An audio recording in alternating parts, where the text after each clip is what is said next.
वक्फ board कानून संसद में पास हो गया, लेकिन राहुल गांधी कहाँ हैं? शाह ने खोल दी उनकी पोल, लोकसभा स्पीकर ने भी लगा दी क्लास।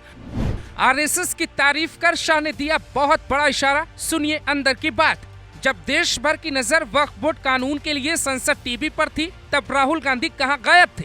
राहुल दावा करते हैं कि बीजेपी उन्हें बोलने नहीं देती, लेकिन जब वक्फ बोर्ड पे अखिलेश यादव से लेकर इकरा हसन तक विरोध में खड़े होकर सरकार को घेर रहे थे, तब उनके गठबंधन के साथी राहुल गांधी कहां मौजूद थे? लोकसभा स्पीकर ओम बिरला और अमित शाह ने मिलकर गांधी परिवार के शहजादे की ऐसी धुनाई क्यों कर दी कि सालों तक ये वीडियो क्लिप वायरल रहेगा? राहुल गांधी विपक्ष के नेता हैं, यानी जब देश का कोई बड़ा कानून आता है या संशोधित होता है तो विपक्ष के नेता का ही गायब होना कई तरफ इशारा करता है। इसीलिए शाह ने राहुल गांधी की कुंडली 3 दिन पहले ही खोल दी थी। संसद में बोलने के नियम होते हैं। बजट पे चर्चा के दौरान उन्हें 42% टाइम दिया गया। उन्हें तय करना है किससे बोलना है। हम कैसे रोक सकते हैं? वो विपक्ष के सम्मानी नेता हैं, वो वियतनाम थे, कैसे कह सकते हैं जब मैं आऊंगा तब बोलूंगा? ये पार्लियामेंट है, पार्टी का दफ्तर नहीं। यहाँ कुछ नियम बने हैं, फिर चिल्लाते रहना सिंपैथी प्राप्त करने के लिए। सिंपैथी ऐसे हासिल नहीं होती। जब किसी और का टाइम होता है, खड़े हो जाते, मुझे बोलने दीजिए, मुझे बोलने दीजिए। ये कैसे हो सकता है? ऐसा विशेषाधिकार यहाँ नहीं होता, वो कांग्रेस पार्टी में होता है। वो तो कांग्रेस पार्टी में होता है। यानी जब राहुल गांधी का एजेंडा न चले तो वो लोकसभा को छोड़कर बाहर चले जाएंगे। मुसलमानों को वक्फ पे भड़काने का काम किया, पर लोकसभा की चर्चा में भाग नहीं लिया, इसीलिए शाह नाराज हो गए। हालांकि कांग्रेस नेता राहुल गांधी पे तीखा हमला सिर्फ अमित शाह ने ही नहीं बोला, बल्कि ओम बिरला भी गुस्से से लाल हो जाते और राहुल गांधी को खरी खोटी सुना देते।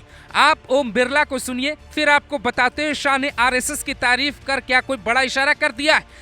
आप सबसे अपेक्षा की जाती है कि आप सदन की मर्यादा और शालीनता के उच्च मापदंडों को बनाए रखें। सदन में मेरे संज्ञान में ऐसी कई घटनाएं हैं जब मान्य सदस्यों के आसन सदन की उच्च परंपराओं मापदंडों के अनुरूप नहीं है। इस सदन में पिता पुत्री, माँ बेटी, पति पत्नी सदस्य रहें। इस परिप्रेक्ष्य में मेरा नेता परिपक्ष से अपेक्षा है कि लोकसभा प्रक्रिया का संचालन नियम 349 के वर्णित सभा में पालनीय नियमों के अनुरूप सदन में आचरण व्यवहार करें, जो सदन की मर्यादा और प्रतिष्ठा के अनुरूप रहना चाहिए। मैं पुनः आग्रह करता हूं, इस सदन में विशेष रूप से प्रतिपक्ष के नेता से तो ये अपेक्षा की जाती है कि वो आचरण रखे। पीएम मोदी और मोहन भागवत की कुछ दिन पहले ही नागपुर में आरएसएस के कार्यक्रम के दौरान एक मुलाकात हुई थी। इधर का जिक्र करते हैं तो कांग्रेस सांसदों का चेहरा बदल जाता है। आरएसएस की स्थापना के 100 साल पूरे हो गए। 100 साल में आरएसएस ने कई राष्ट्रवादी नेताओं और विचारकों को जन्म दिया। आरएसएस से ही निकल के बीजेपी के कई नेता अलग अलग राज्यों में सीएम हैं, जबकि मोदी पीएम और अमित शाह गृह मंत्री। शाह लोकसभा में बताते हैं कि आरएसएस के 272 फुल टाइम प्रचारक रहे। नॉर्थ ईस्ट में आरएसएस के कार्यकर्ता खूब मेहनत कर रहे। नतीजा, नॉर्थ ईस्ट राज्यों में आरएसएस के 10 कार्यकर्ताओं की जान भी गई, जिसमें से त्रिपुरा में 4 कार्यकर्ताओं को जान गंवानी पड़ी। लोकसभा में शाह कहते हैं कई सम्मानित संगठन आरएसएस को प्रेरणा स्रोत मानते हैं। इसके कई उदाहरण भी है।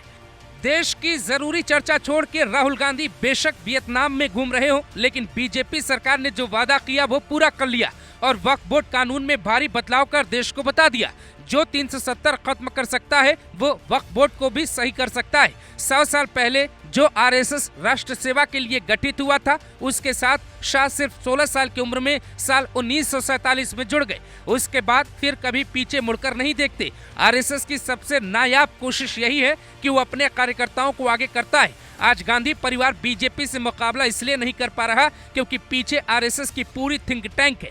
आरएसएस की सबसे खास बात यह है कि वहां अनुशासन के बिना कुछ भी संभव नहीं है। यही बात अमित शाह लोकसभा से समझा रहे थे। वही अनुशासन बीजेपी में ट्रांसफर होता है।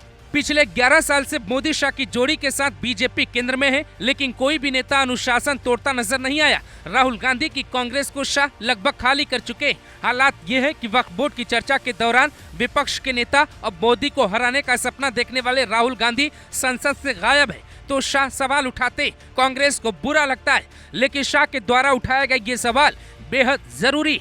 जब देश में वक्फ बोर्ड पे कानून आ रहा था तो राहुल गांधी कहाँ है? और राहुल गांधी क्या सिर्फ मुसलमानों का वोट लेना चाहते हैं? उनकी बात करनी होगी तो वो गायब हो जाएंगे।